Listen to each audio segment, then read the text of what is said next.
Bonjour à tous, dans cette vidéo, on va voir comment on va pouvoir configurer notre pare-feu pfSense avec une interface d'entrée WAN, une interface LAN et une autre interface qu'on va déclarer en tant que DMZ.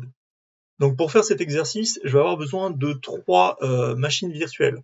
La première sera une machine Debian qui servira juste pour lancer un serveur web Apache, une machine client Windows 11 qui sera sur l'interface LAN, le but étant que la machine Windows 11 puisse accéder au serveur web qui sera sur l'interface DMZ.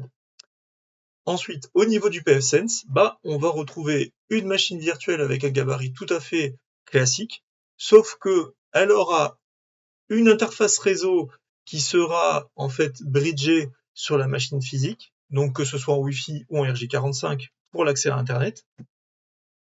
Une interface haute interne qui sera utilisée pour la partie LAN et une seconde interface réseau qui, elle, sera utilisée pour la partie DMZ. Si je vous montre la configuration de VMware, on voit bien ici que ce sont vraiment des interfaces qui sont physiquement différentes. Ne faites pas l'erreur de mettre le LAN et le DMZ dans le même VNet, dans le même VMnet. Donc une fois que c'est fait, on va configurer les interfaces réseau. Donc ici, je vais faire le choix numéro 2 pour attribuer les interfaces IP et réseau. Donc je vais travailler avec la première interface qui sera la WAN, donc la numéro 1. Je veux une adresse IP par DHCP sur cette interface, donc oui. Je n'utiliserai pas l'IPv6, non, entrée et entrée. Ensuite, je vais déclarer l'adressage IP de l'interface LAN. Je parle bien de l'interface du pare-feu. Donc je refais le numéro 2. Je travaille cette fois-ci sur l'interface LAN EM1. Donc je fais le choix numéro 2. Quelle sera l'adresse IP? Dans cet exemple, par exemple 10.0.254, je vais mettre un masque en 24 bits, entrée, il n'y aura pas d'IPv6. Est-ce qu'on veut activer le DHCP sur cette interface? C'est selon votre choix, moi je vais l'activer. Oui. Donc on va rentrer un range de distribution, par exemple 20 à 10.0.0.50. Et ensuite, on va configurer la partie DMZ. Donc c'est pareil, l'interface cette fois-ci numéro 3. Quelle sera l'adresse IP? 172.16.0.254 avec un masque en 24 bits. Entrée. Il n'y aura pas d'adresse IPv6. Est-ce qu'il y aura du DHCP sur le DHCP? Oui. Donc je vais mettre le même range. 50. Et là, le pfSense est réglé. Maintenant que le pfSense est configuré, je vais regarder un petit peu le comportement de mes machines. Donc, je vais prendre le site web, clic droit, paramètres. Je vais mettre cette machine donc sur le VMnet 2, ce qui est déjà le cas. Je vais ici en profiter pour faire service networking restart pour obtenir une nouvelle adresse IP sur le DHCP du DMZ. Donc, on voit que l'adresse IP ici est pas encore arrivée. On va renégocier une adresse IP. Donc, service networking restart IPA. Est-ce que ça vient? Ça vient pas. Alors, je vais redémarrer cette machine. En attendant, on va regarder sur Windows 11. Qu'est-ce qui se passe? Donc, sur Windows 11, ncpa.cpl. Est-ce qu'on est connecté au réseau? Pour l'instant, il n'y a pas d'interface. Donc, paramètres. Ici, je lui ajoute une interface réseau qui sera alimentée sur VMnet 1. Donc la machine va redémarrer, parce que normalement on fait vraiment pas ça comme ça. On éteint la machine, on la redémarre. Au niveau de la carte réseau, elle est en train de monter de ce côté. Ici, on peut relancer le ncpa.cpl pour mettre à jour. Détail, on voit que j'ai récupéré une adresse qui correspond à l'étendue que j'avais créée tout à l'heure. Donc jusque-là, pas de souci. J'ai bien une adresse de passerelle, 10.0.254, qui sera le pfSense. Donc on va pouvoir aller configurer le pfSense. Donc, je rentre l'adresse de passerelle, je me connecte avec admin et mot de passe d'origine pfSense. Donc là, on va hop là, pouvoir configurer le DNS. Suivant, on laisse les informations par défaut, hein, c'est pas un souci. On change le mot de passe éventuellement pour en mettre un petit peu plus court. On recharge et on patiente. En attendant, est-ce que cette machine a remonté? Donc ici, la machine a redémarré, elle a bien négocié une adresse IP avec le pfSense. Donc techniquement, elle existe, elle est fonctionnelle et elle devrait être visible. Donc là, je termine ma configuration, finish, terminé, ok. Je vais vérifier les interfaces. Donc, au niveau des interfaces, j'ai bien le WAN, le LAN et l'option 1. On va la renommer, je vais l'appeler DMZ afin d'avoir quelque chose d'un peu plus clair. Je vais faire save un petit peu partout.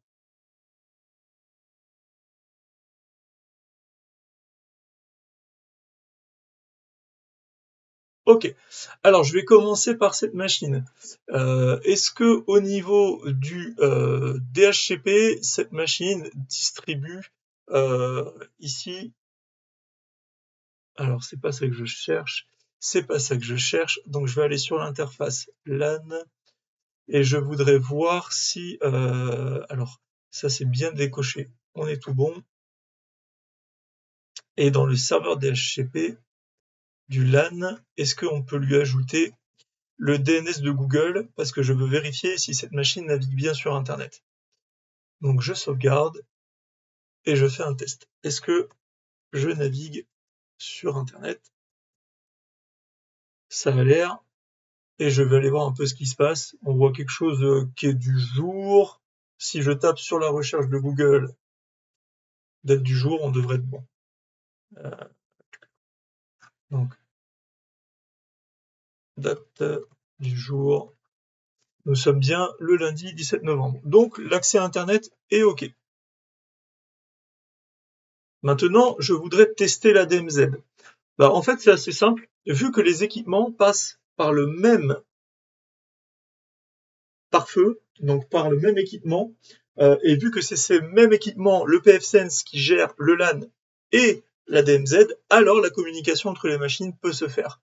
Donc si ici je tape l'adresse IP du site web 172.16.0.20, j'arrive bien sur mon serveur web sans problème. Donc on se rend compte que il n'y a pas de question de routage, quoi que ce soit. On peut y aller par défaut. Encore une fois, vu que le pfSense gère les deux éléments, le WAN, le LAN et surtout le DMZ, ces deux-là, hein, donc bah, tout marche de manière opérationnelle. Si on souhaitait rajouter pareil, l'internet au niveau de la DMZ, on ferait normalement la même pratique, hein. On devrait rajouter ici le DNS de Google. J'en ai mis peut-être un de trop. On enregistre. Ça a été appliqué. Alors ici, il faudrait service networking restart, relancer la configuration. Et est-ce qu'on pourrait réaliser dans l'état un ping sur Google? Alors, ça passe pas. Est-ce que je peux faire un téléchargement apt install, par exemple, MariaDB, si c'est pas déjà le cas, j'ai peut-être dedans.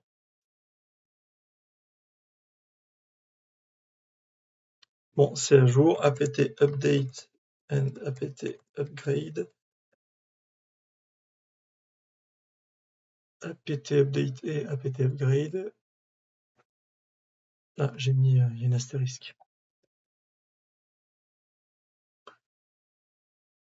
Bon, apparemment, tout est à jour. La communication marche bien. Donc, pour être sûr de tester la connexion, bah, je vais tout simplement lancer un apt install nginx, juste pour essayer, hein.